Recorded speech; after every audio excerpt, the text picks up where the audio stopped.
the wildlife pieces I've done, I didn't start doing wildlife pieces until I got a commission to do a coyote for a golf course. And I had a gallery in Colorado that is mostly sculpture. But when I brought in my pieces, the resident dog who lived with the gallery owner there in the gallery responded to it like it was a real dog. It's like there was something about it that convinced it that it was real.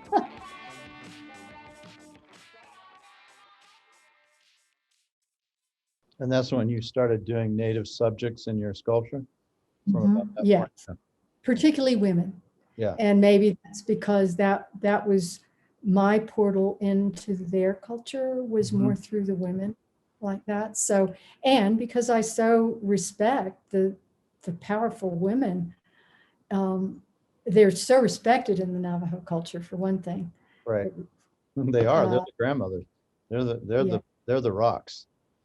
So, Yeah. Yeah. So that being introduced to all that was, gave me a lot of excitement about doing that subject matter for many years. and what year would that have been that you started doing that? That was probably 87, 80, 86, 87, 89. Yeah, somewhere in there. Yeah. Yeah. And that became kind of what you were known for at that time, I guess. Yes. Yes. Yes. And were you When showing, what gallery were you showing at that time at in Santa Fe? Do you remember? Yeah, let's see, the very first one. I'm trying to remember who that wound up being. I was with Dewey Gallery for a while. Oh gee, all of a sudden I'm drawing blank. And Zapp and Lampert. But I was at the Shriver Gallery in Taos. That was my first New Mexico gallery. But I'm trying to think. Maybe Dewey Gallery was my first one. Yeah, well, that's a pretty big, that was a very good gallery for sure. Right. Oh yeah. Yeah, that was a coup to get into that gallery, quite frankly. Yes, I was very lucky. Yeah, well, you make your own luck, I think. You know? Well, we actually became friends with Forrest Fenn through, I don't know, I guess it was through Ray Dewey. Right. And he was interested in Rod because he was thinking at that time about having his having a biography done on his life. So he started. So he was a great influence too, in that he started inviting us out to dinner and stuff, and we chat. And boy, he had quite an amazing life too. But he kind of opened some other doors in terms of advice and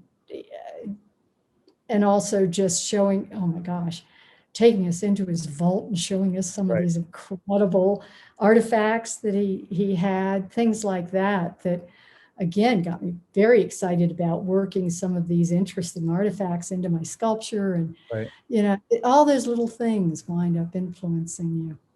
Were you able to see Forrest toward the end of his life? He just died not too long ago. A little bit, but not much. I hadn't seen him much in those years, but there was a point at which I saw him and he was sculpting himself, doing some vases and things. Enjoying that. But I have to say, that whole treasure thing, he told us about that way back then.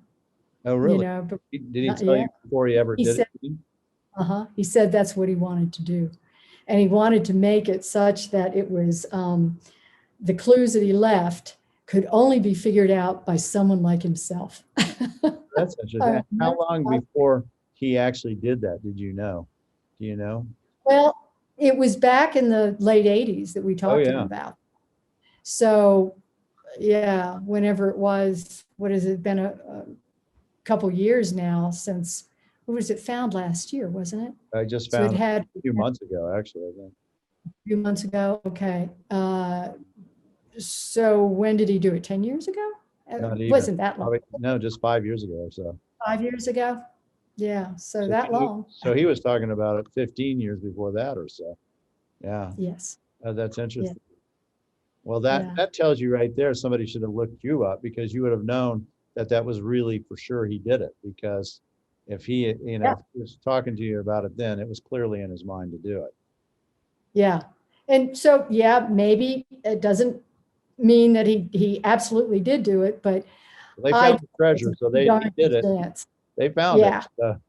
Yeah, You I know, totally believe that he did it because he was all about it. He obviously really wanted to do it. And there's a man that he showed throughout his life that when he had something on his mind he wanted to do, boy, he went for it yeah, I and always did it. assumed he did it. I knew Forrest, and I not greatly knew him, but I spent time with him on dozens of occasions, and I assumed he did it. I mean, it just seemed like the Forrest kind of thing he would do.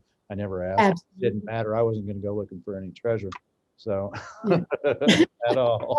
There That's was kind of no how I way. felt about it. It didn't really matter, but yeah, Yeah. do I believe it? Yeah, absolutely. Yeah, yeah, I got interviewed before his death a long time, and they asked me, "Do I think?" I go, "Yep, sounds like something you do," Yeah. and clearly he did. So that's interesting. Yeah, see, that's the connection of being in Santa Fe for so many years. You've met and dealt with so many of these individuals, and you've had quite a few galleries in the Santa Fe area over time too. I don't know if it's true, but it almost seems like it's a little harder sometimes to have a gallery that's in the same town as where you are because they sometimes the gallery may have uh, ideas or put extra pressure on the artist that they wouldn't do if they're in Tucson, for instance. I don't know if that's true or not, but I could see that happening. They expect things from you because you're right there. Could be, but I guess I haven't looked at it that way. I mean, I like doing those extra things Yeah. because I think that the more people can understand how I feel about what I'm doing, the better. I mean, not just because it means maybe I'll make more sales, but also because um, most artists need an audience. I mean, that's part of our art is whether you're in literature or a musician or an actor or a visual artist, it's our form of communicating and touching other people at a deeper level than words can do on uh, just a simple chatting basis. You connect with people when you can get them to look at a piece. Like I've always been so envious of a film director because they get your attention for 2 hours in a dark theater. As a visual artist, you're lucky to get somebody's attention for 2 seconds as they walk through the gallery. Yeah. And so to have opportunities to actually get people to slow down and think about what you're trying to present, um, I like the opportunity to be able to share my feelings about things and maybe give them a different way of looking at it that can add to their experience of it. Hmm. So I really don't mind doing that kind of thing. Good. I'm going to start hooking you up for Zoom calls with my clients. Oh, wow. Boy, wouldn't that be handy? I wouldn't have to go anywhere. I know. Well, and if you go around Santa Fe, you do have your sculptures around, monumental sculptures, and your gallery in Santa Fe, Sorrel Sky. I imagine she probably has one of your big cougars out there as well, doesn't she? Two of them. Yeah. Yeah. So I've sat next to those cougars many times, just walking the plaza, going over that area, on the late Saturday night or whatever. I'm sure there's been Yeah. thousands of tens of thousands of photographs that have been taken next to your sculptures in Santa Fe for sure. It has to be. Yeah, and after openings at night, sometimes, we'd walk out and there'd be kids crawling all over the sculpture and stuff. And I just love seeing that interaction, where you're getting kids actually involved in relating to this sculpture. And I think that's one of the things that I've really enjoyed about wildlife. The wildlife pieces I've done, I didn't start doing wildlife pieces until I got a commission to do a coyote for a golf course, life-size coyote out in Palm Desert. And I had always thought there's so many really good wildlife artists that Hmm. what could I bring to it that's going to be different? And what happened with the creation of that coyote is that I realized that one of the things I was missing in a lot of the beautifully sculpted pieces I've seen of wildlife before is personality. And I thought, you know, every animal I've ever met has as unique a personality as do humans. They aren't the same. Ravens are not the same. They are individuals and they have different personalities. And that's what I thought I would focus on. And I would try to be real more loose with the actual sculpting of the body, but I wanted to focus on creating a believable character that people could relate to. And what's interesting is, because I don't consider the sculpting of my wildlife pieces to be realistic, but the way animals respond to my pieces is really interesting. I had a gallery in Colorado that is mostly sculpture. But when I brought in my pieces, the resident dog who lived with the gallery owner there in the gallery responded to it like it was a real dog. Yeah. I mean, that was a wolf or whether it was that or one of the bobcats. It's like there was something about it that convinced it that it was real. I've seen that Because it was happen a many times. animal sculpture all the time, right? Yeah. It responded like it was, a real. And that happened with that first sculpture I did, the coyote for the Palm Desert Golf Resort. Was I brought it home before moving it, before shipping it out, and I put it outside, and one of my dogs barked all night, and I had no idea what it was barking out until dawn the next morning. I went out, she was barking at the sculpture. And so I moved it. I would like to get some sleep. So I moved it into the house, and she went over to where I had laid it. She peed right on the spot. So it's like, wow, well, that's curious. But I really liked the fact that there was something about this kind of loosely sculpted piece that was credible as a being. Yes. And so anyway. I've seen that firsthand with both animals and children with your sculpture. Oh, yeah? Oh, yeah, of course. Yeah, because we like dogs and we allow them in, and I'm pro dog and dog friendly. So people bring in their dogs all the time, and yeah, they'll come up to your sculpture and they'll be like, or bark at it or whatever. So they definitely get it. And there is a different sensibility to your wildlife sculptures than other people. I hadn't really considered it in the sense, but they have they have a personality. You're right. They really do. And you can see it for sure. Yeah. Well, that's what I find the most rewarding when I'm working on a sculpture. It's like that moment when I really feel that sculpture has looked at me, and that there's somebody home in there. And that's what I get most, that's where I put most of my time and effort, because it's satisfying. Yeah.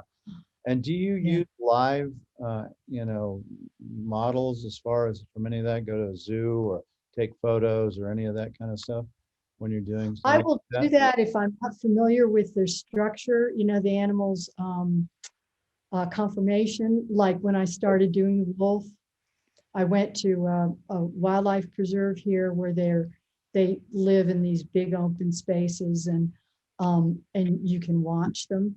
And that I find helpful. But usually what I feel happens is that the animals I sculpt, kind of like the people I sculpt, they wind up being this combination of different influences in my life, like say for the wild cats that I do, it's the cats that I've known or animals I've known that may have had a certain personality that I find coming out of the sculpture. And so it's not like I ever take a picture and try to copy it, because I'm just not very good at that.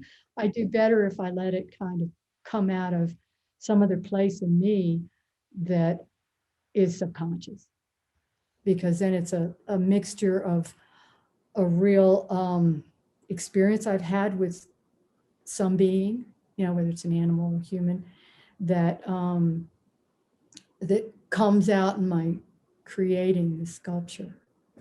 And did you know you had a winner when you did that first coyote?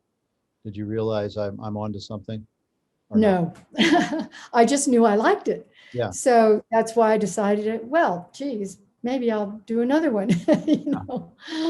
It it was more that I got a kick out of it and I enjoyed doing it than I thought that I would necessarily, because again, I wasn't really interested in trying to create a, a, a perfect wolf or a perfect coyote or anything like that in terms of the sculpting of the rest of the piece. All I was really interested in was the personality.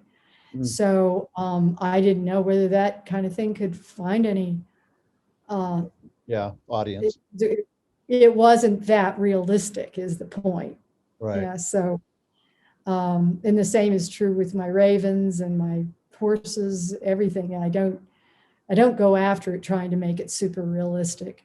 I'm more careful about that kind of thing if I'm doing like a Western scene, because I think that's the tradition of like the Western cowboy art. And so I'm more careful and I don't play as loose and fast with what would be realistic. Uh, and I do kind of get a kick out of doing the accuracy.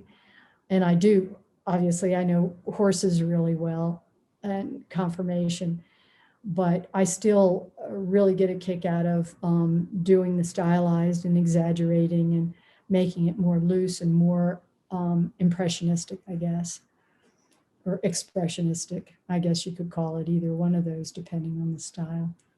How many sculptures But can you do in a year? New I kept one time that I seem to consistently do about 13 Yeah, new that's a pieces. lot. That's one a month. But More. well, but some of them are just the miniatures. I still do small pieces Yes. as well as doing the in-between size. Right. And yeah, so I don't do that many monuments. Only every few years I do a monument maybe, or a life size. Yeah. And what do Yeah, you consider to be a monument? Is it a life size or is it, I what? Yeah. consider it larger than life size. If it's monumental, Yes. it's Okay. larger than life size. Oh, those are big. Yeah, I can't imagine you could do very many of those, period. Once every 2 or 3 years. Yeah, yeah, that's been the most I've done. Mhm. Yeah. Well, it's not only time, but it's money too, right? I mean, these things are expensive to cast. Oh yeah, it's such an investment of time and money, because of the until you get the first piece out, you've already spent so much in the cost of the molds and the cost of casting and all that and the time that it makes it a little more difficult to do the monuments. I remember Glenna Goodlike, Glenna Goodacre telling me that she only does the monuments for promotion because there was no money in it. Hmm. Yeah, so which is interesting because she was certainly the go-to person for years that many people went to for sculpture in public places Yeah, and stuff. sure. And Yeah. and so is there a subject matter that you haven't done that you would like to, because time goes like this, right? And Yeah. for all Right, of us. right. Yeah, yeah. Well, I guess one of the things that I'm more, rather than particular subject matter that I'm anxious to do, I think I'm really excited about the potential of the 3D printing for doing large pieces, Hmm. because the idea of doing some of the images that I've done in the smaller scale and seeing what they would be like in life size or monumental scale is kind of exciting. And the nice thing about the 3D printing is that it's not like you can just print something out using this technology, although they've gotten really good at it. It still requires a lot of work from the artist in the finishing. Um, the the companies that worked on the huge project in Nebraska called Cloisters on the Platte, Mhm. And it's the 12 Stations of the Cross, monumental scale. It's a spectacular accomplishment. And they did all of that in 3D printing. But they still had to, even though they were able to enlarge in these with the 3D printing, the surfaces all had to be sculpted by the artist ultimately. It's just that the beauty of the printing that I love so much is that it is so accurate. And when you enlarge with, in my case anyway, I would hire a person whose job is to enlarge sculpture. So they would weld the armature and they would put on the understructure with foam or whatever, and then put on the first layer of clay, and then I finish it. Well, it's such an imperfect process that so often it was off. It wasn't perfect. And with the 3D printing, you can get that perfect. So what you get back to sculpt in a larger size is basically all the proportions are perfect. Yes, you've got to do most of the detail all over again, but at least you're not struggling with that scale having some of the proportions off because they were incorrectly, the armature was incorrectly done. And it can be off just a little tiny bit, and you blow it up and then it's really off. So that excites me. Maybe I did my first piece with a almost 12-foot high cowboy on a horse going through the snow with a calf across the saddle called Spring Snow. And it was from an old sculpture I'd done many years ago. And it was just so exciting to do it, because to see that piece on that scale and be able to get the armature, the basic part of the sculpture done so that I could take over and finish it, and I knew it was accurate, was great. I really. And it's a big time saver, right? A huge time saver. Oh, huge. Yes. When they were doing the cloisters on the Platte, they figured with 9 sculptors, it would take about, to do it monumentally, it would take them about 15 years. With the 3D printing, they were able to do it in 3.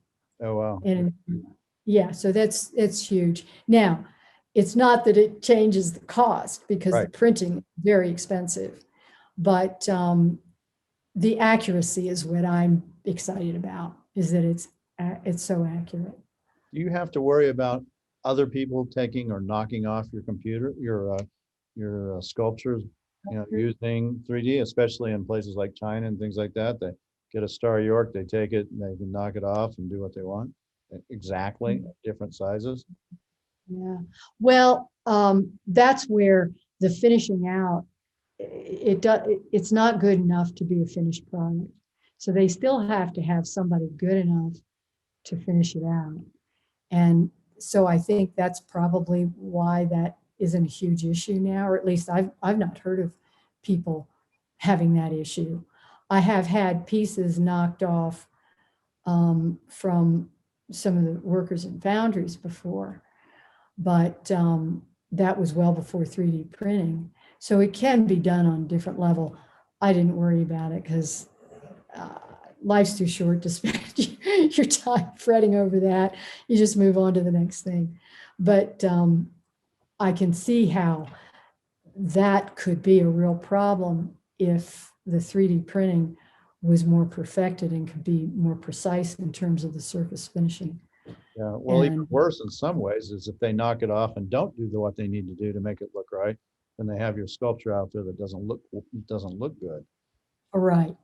And that could be, but good luck, folks. I mean, it's hard enough to sell it when it looks right. Well, unless they can do it at a cheap price, that's the concern, Yes, that's true. And we see these things that come up from Mexico all the time, sculpture that are cast in bronze, and of course the bronze is terrible and all that, but some people don't care if it makes it affordable. Some people can't even tell the difference, or are willing to put up with the those problems because they can afford it. I don't know. So, that's the trade-off.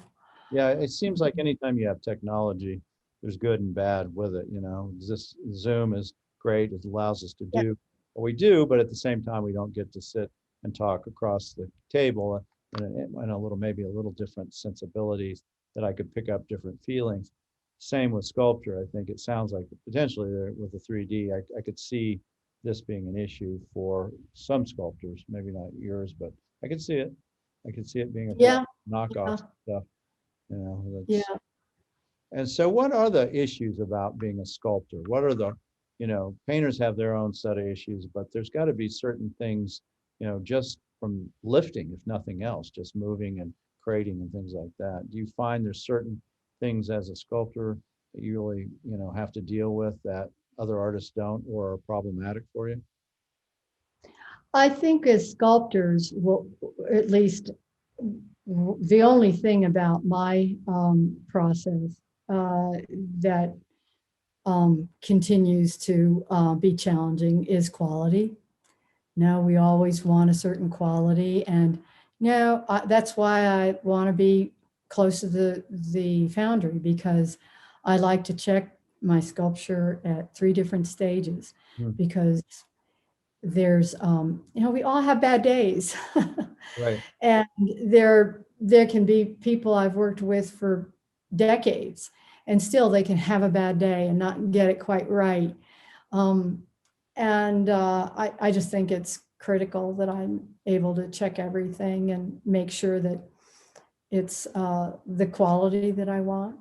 Yeah. And uh, I really am happy with the foundry setup I have now.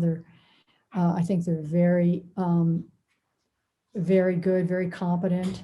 They do care and try, but Which I boundary are still, you using now? well, it's actually technically not a foundry. It's Rusty Mesa, and they're a sculpture service. And I think they are doing so much better when a lot of the foundries in Santa Fe have gone under, because rather than trying to do everything, including the casting, they do the wax work. They have the raw metal cast in Colorado with a cast only foundry. So they get it back. And so the people who cast it really know their business well. They get it back to Rusty Mesa, and Rusty Mesa does the rest. They'll do all the welding, the finishing, the patina, all of that. And I think it's allowed them they've actually expanded and done well, because I think they don't have such a large staff to try to keep busy when times are slow. And I think there are a variety of advantages to it. And then they're able to focus on certain specific skills that they get very good at, Mm-hmm. and then work with a foundry. Mad Cast is the foundry, who are really good at what they do. So I think it's worked out well for them. So the castings they do are very, very good. They're very consistent, but again, we're all human and we all Right. make mistakes. Yeah. What are the 3 things that you have to check? You said there's 3 parts that you always have to check on these.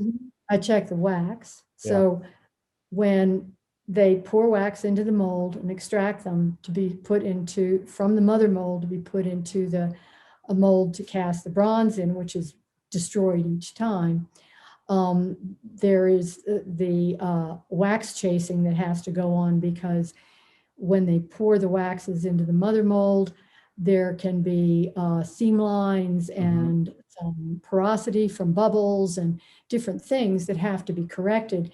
And a piece, tabletop size, maybe 15 inches to 30 inches, they generally take a wax worker all day, 8 hours to do. Yeah. But again, I like to go in and check and make sure all the detail is just the way I want it, and that all the resculpting that's been done over the seam lines and stuff, all looks perfect. And then that goes up to Mad Cast, who casts it. Then they bring it, they send the raw metal back. It has to be welded together.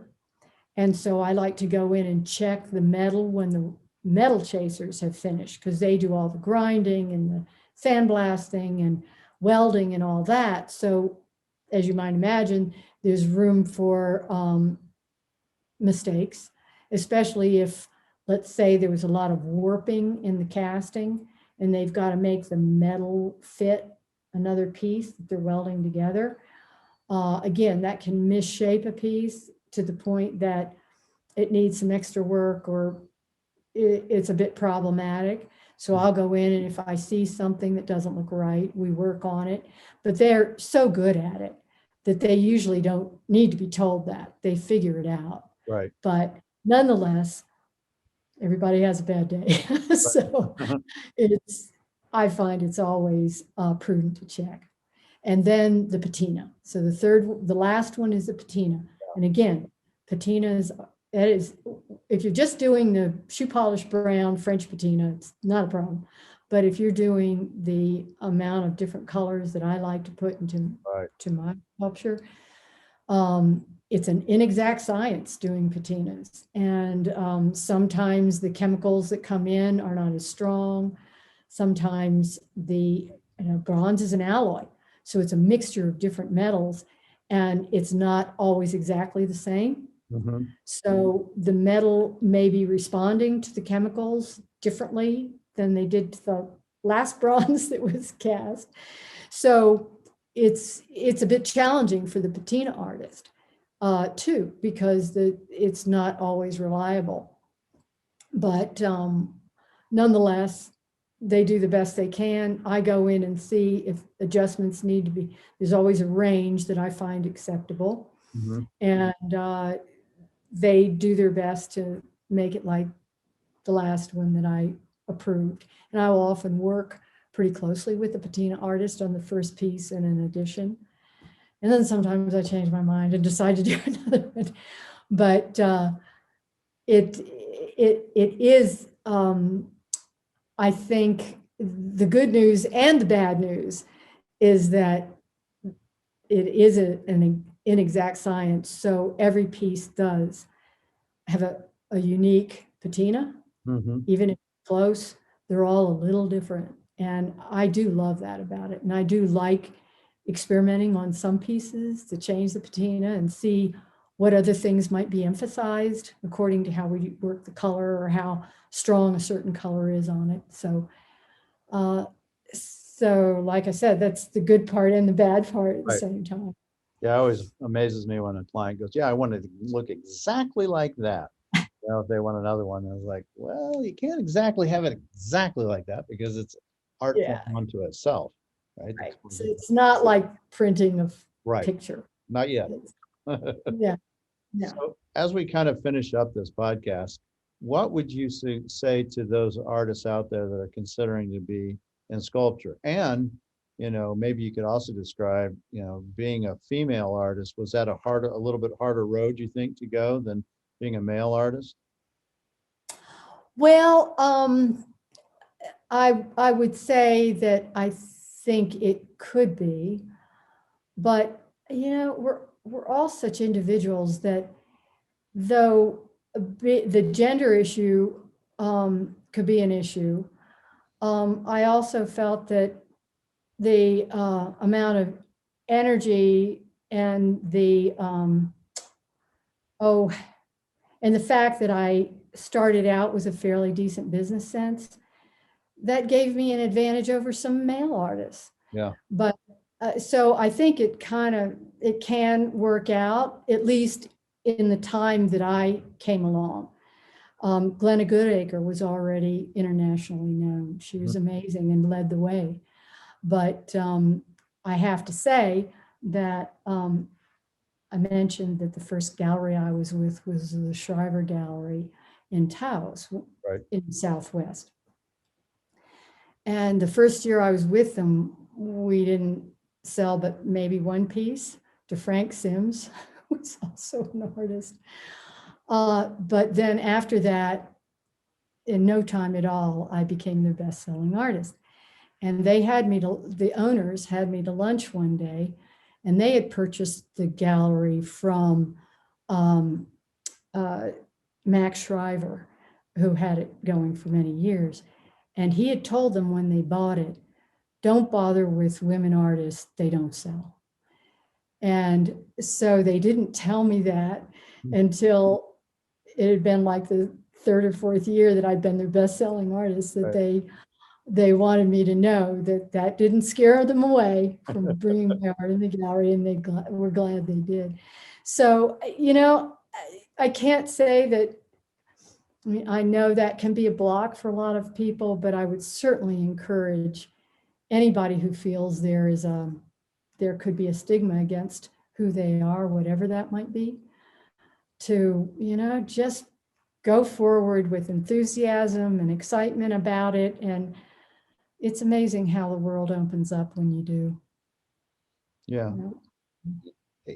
I've talked to a lot of women artists, and I do think they all have had this kind of experience where they've had to, especially if they're a little older, maybe not so much as today, but older, especially in the Western field, that it's, there's this, there has been in the past at least a stereotype of, oh, I want it to be, a man making my cowboy or whatever. Right. Well, like the Cowboy Artists of America, when the AWA show happened, American Women Artists, Right. or I shouldn't say show, when that was evolving into something, I remember the first women were saying, we want to have an organization like the CA. And I thought, then it should be more about who women are then.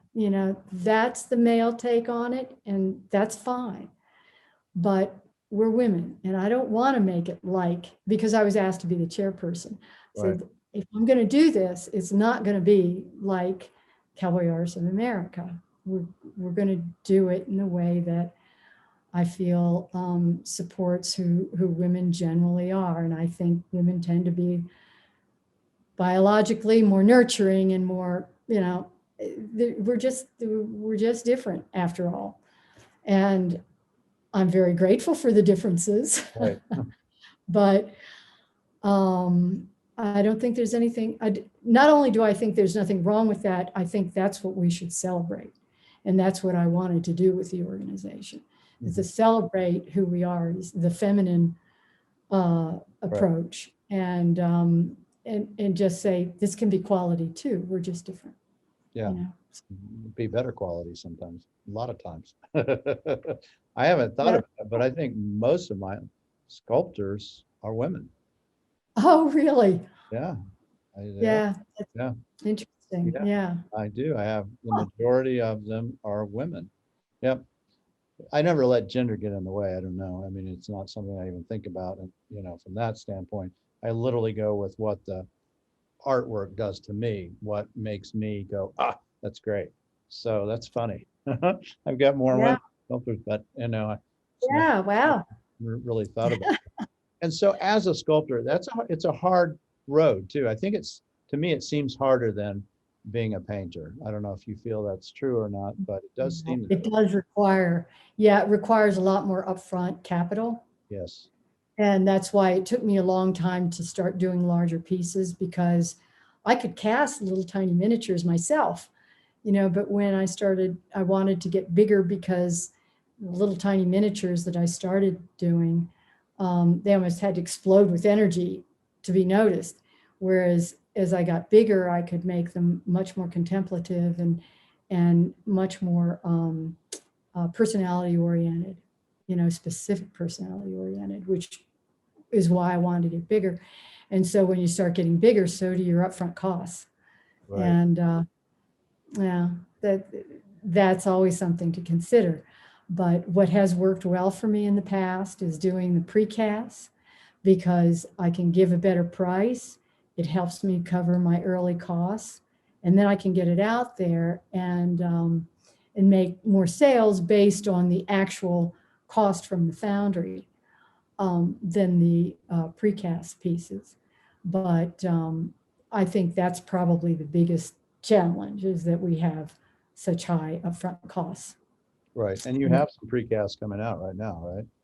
Yes, yes. Tell us about that. We might as well get that while you're here. Okay. Yeah, there some bobcats. I don't know why. Maybe it's because I believe so strongly that it's the youth that are going to get us through these difficult times ultimately. And I think their attitudes and their energy are going to be so important to the future of mankind. But I just wound up doing all these little baby animals. Yeah, I did some bobcat kittens and some fawns and some cougar kittens too. And I just found myself being drawn to that during this time. Mm. They're so, the interesting thing about youth is they're so fragile and so resilient Yeah. at the same time, you know? And when will those Yeah. be out, by the way? Do you know? When are you? The bobcats are now, all the baby bobcats have been cast. There's a little one that I have not, I just got from the foundry. It's just been patinaed, and it's a little bobcat kitten by itself, and it's called Little Orphan Annie, because the other set is like this trio of bobcat in the same litter. And then I have 3 of the cougar kittens that are coming out, but have not been cast yet. We'll be getting them back pretty soon. So, Great. yeah. Well, thank you, Star. Anything else you want to say before we go? Are we? Oh, yeah. And then this is one that was a precast last year, but is now out. That's another baby. Yeah, so Little those of you who are listening, if you go to the YouTube, you can see this image, and hopefully we can put one into the YouTube as well. And you also have what looks to be a Chanto Begay painting behind it. Yes, that is one of my favorite paintings. I think I got it from your gallery, but it's what might be difficult to see on the video is that it's taken from the inside of a cave, looking out at the San Francisco peaks, which is near where Shanto grew up, I guess. Yeah, and he's got a show coming up, by the way. I don't know if you know about that. He's got a one-man show at the Wheelwright Museum, is doing a retrospective. Oh, in no, April. I didn't hear. Yep. Oh, thank you for telling me that, because I'd like to go over. He's one of my favorite painters. Yeah. But in the sky there that you probably can't see are all these images. Can you see I can't see the Chindi, but I can see the sky. But I'm sure there's some Chindi going through. I remember. Yes, right. So all these ghosts of the past, and it's just beautiful. Well, on that note, on Ghost of the Past, we'll call it a day, and I'll let you get back to doing your sculpting. And thank you so much for taking the time to doing this. And it's been a pleasure working with you for the last 20 years. I'm glad we finally got a nice podcast to put up.